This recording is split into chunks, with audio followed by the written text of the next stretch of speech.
At Johns Hopkins, what we do is find relationships between ideas which have never been put together before. He's just an excellent professor, a great lecturer, and very opinionated, but the best professors usually are. We should bring you out of recession. You can use it. It's just one of the toughest places in the world to make music because we sharpen our ears here and we're very self-critical and very demanding.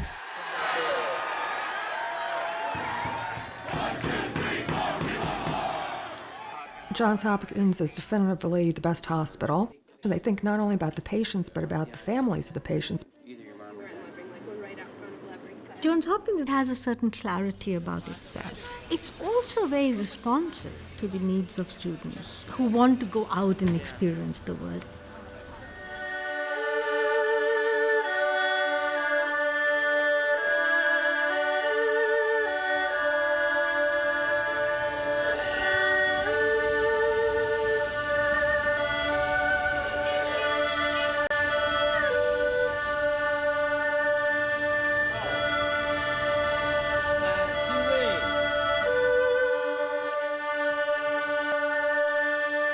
I really do think that U.S.-China relations it's the most important bilateral relationship in this century.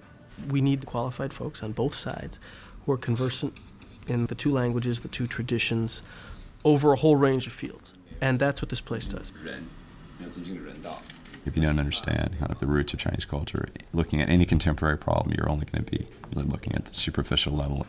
And so we're going right down to the roots. In our system, we always accept those authoritative versions. But Professor Moses told us not to take anything for granted. Question it and test it. Ask yourself, what is this author asking? That really impressed me. I think that the experience and the professors and the students here will be a treasure in my life.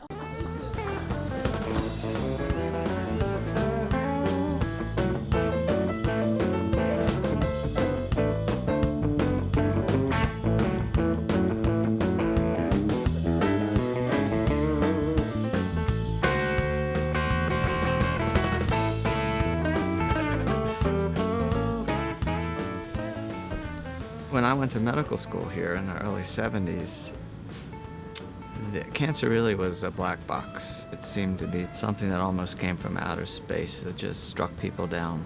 When we started thinking about the genetic basis, I guess it was off the beaten track.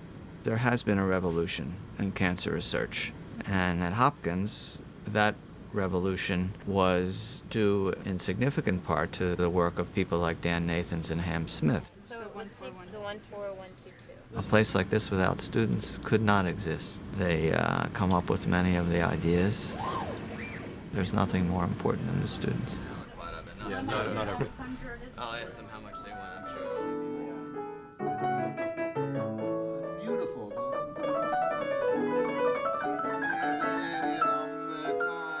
Yes, don't come too early with that.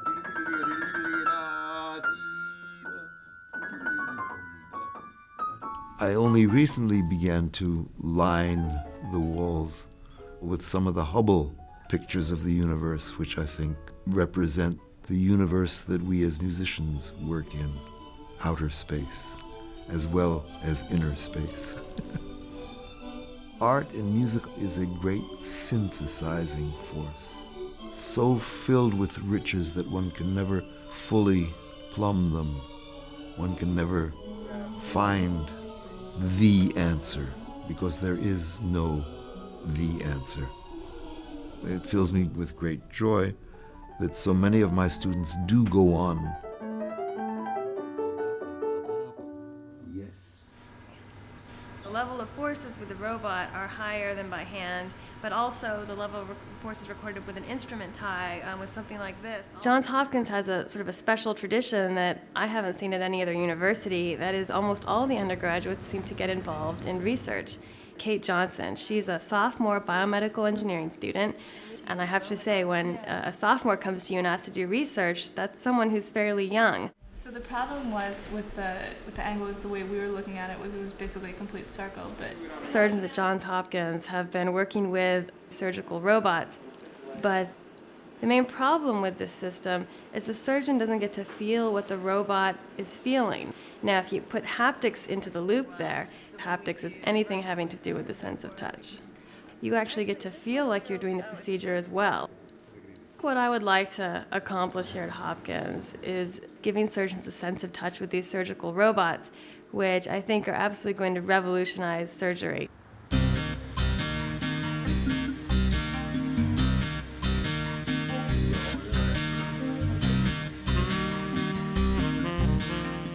I got involved in the biological weapons issues when I spent 3 years as a science advisor to President Bush. John Bartlett and I decided to set up a center for civilian biodefense studies at Hopkins. We were getting requests from all around the country. Our last presentations actually were on the 5th of September at the Senate hearings. On the 11th, of course, came the fatal day. As we prepare for the bioterrorism, we're really preparing for epidemic disease and getting our hospitals equipped. I think we at Hopkins and our center have made a huge contribution.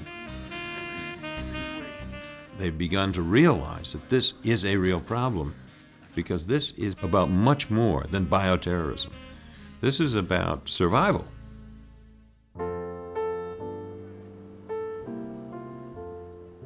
I think Johns Hopkins medicine has a large dream. It is to eradicate disease from the earth.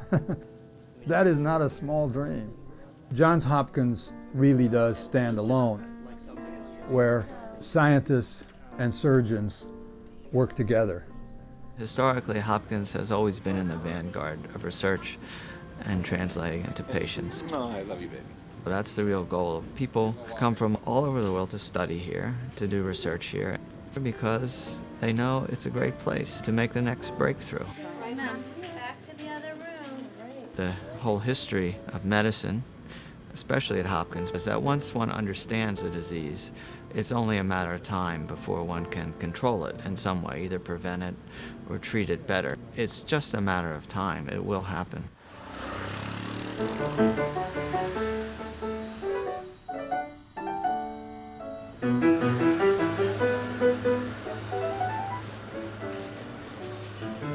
I chose Johns Hopkins because it offers a unique two-track program that allows me to broaden my horizon both in international relations in general and at the same time to specialize in a field, development or transition economics.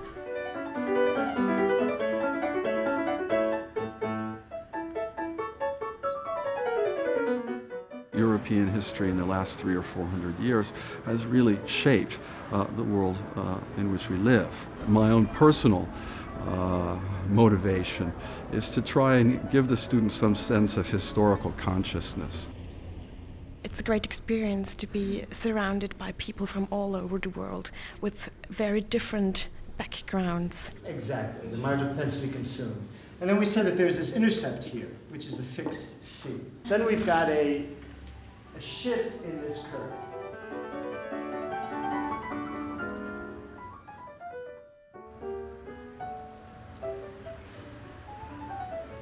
And you saw some good samples. You saw a 3 and a 4. I want you now to use these examples to go back and rewrite your answer to this question on a separate sheet of paper, and at the end of the period, I'm going to... It's very important to include research-based strategies in my instruction in the classroom so that I can model for my interns. Listen carefully that you're hearing how he's using 2 examples, okay? All right, Darius, go ahead. This poem symbolizes the struggle of the Logan family because they never get... I think the greatest challenge that Hopkins is addressing is preparing quality teachers. I think it's a global obligation, and I'm really excited about it. Use, for example, all right, bananas. You understand? The statement that I made was I like fruits and vegetables, okay?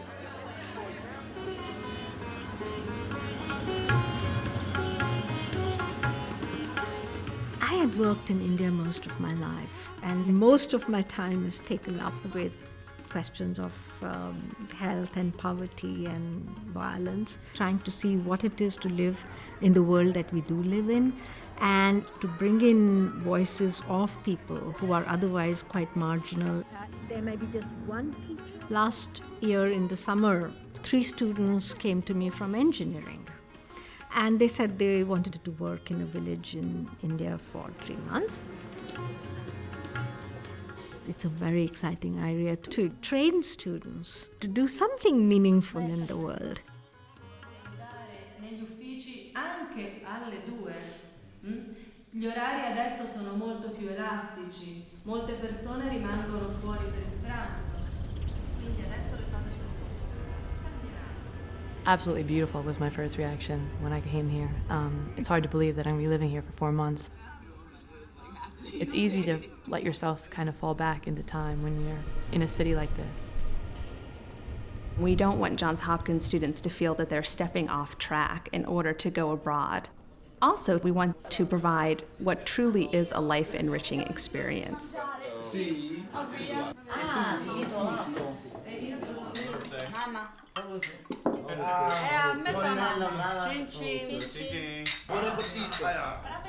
Because of opportunities like the kind of interdisciplinary contact that you get at the Villa Spellman in Florence, scholars of Dante will get together with somebody like me, a scholar on Raphael, and have really productive conversations. It enables students to develop those skills and become influential in the field.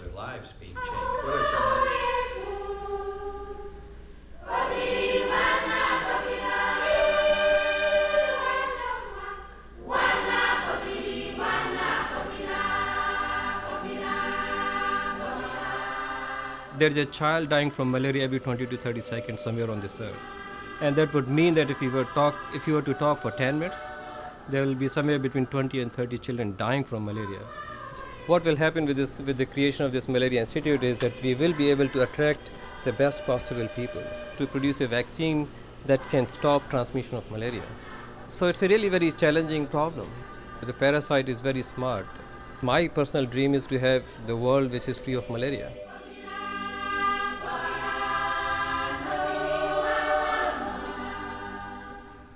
The wonderful thing about the Hopkins program is that it does emphasize indigenous actors coming for training, but going back to their own country to make a contribution.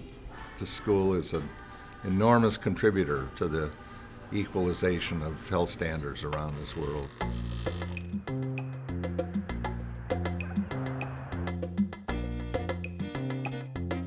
Being a nurse, you have to be a certain kind of person. You have to really love people, and you have to respect people no matter where they come from or what they do. I did an internship at the Pan American Health Organization and got a position full-time in maternal mortality reduction in Latin America.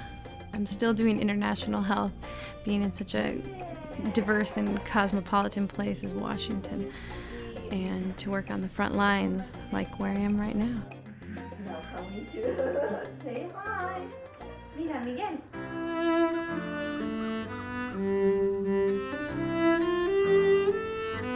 Tonight's Toyota Prep Profile is a remarkable story of courage.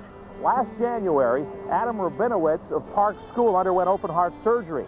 2 months later, he received a heart transplant. Now he's back playing high school baseball. Keith Mills has the story.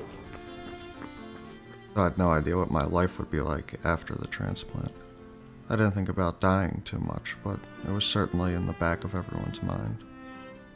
It was absolutely devastating to find out how ill Adam was. I sat at that window, waiting and waiting and waiting, and one of the nurses came over and comforted me while I was in tears, literally praying with me.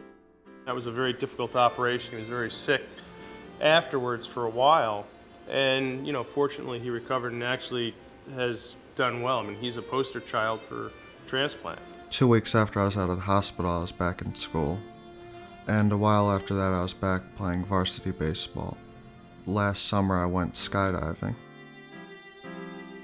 I wouldn't want to go anywhere besides Hopkins. I never doubted the whole time that I was in the right place.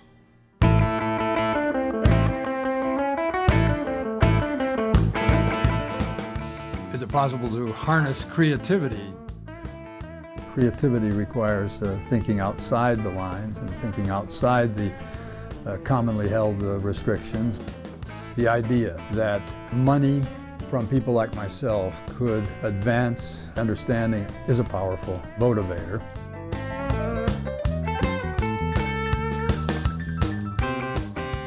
This is what I see at Johns Hopkins: fiery passion and commitment to the mission. I think it was Goethe who reminded us that small dreams do not have the power to move men. And we will not settle for any small goals here.